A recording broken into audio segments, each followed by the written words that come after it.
RC function. Again, when I hear about Cauer, the first thing should come to your mind, that should be a continued division. The only difference in Cauer form 1 and Cauer form 2 is that in Cauer form 1 you have highest to lowest, in Cauer form 2 you have lowest to highest.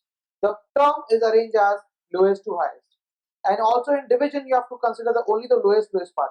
Lowest to divide with the lowest term. In Cauer form 1 in Hurwitz, you do it highest to with the highest term. So divide it until you get 0. So this will be your Z, Y, Z, Y. Cauer form 2, so it starts with, Cauer form 1 starts with R, C, R, C. This starts with C, R,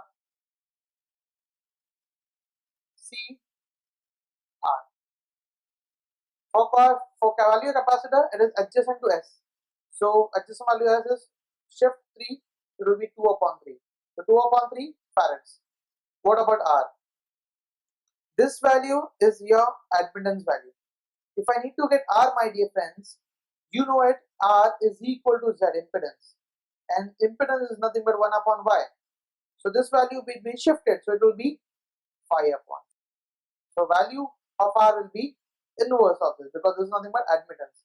So value of R will be 5 upon 4 ohms. Next, C. So adjacent of S. So shift 25, so it will be 22 upon 25 farads. So R, if I need to find R, this is nothing but Y, admittance.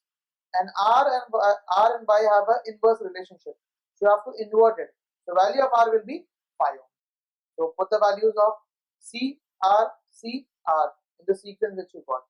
That's your Cauer form. So keep that in mind, guys. Keep practicing it. Thank you so much. Signing off.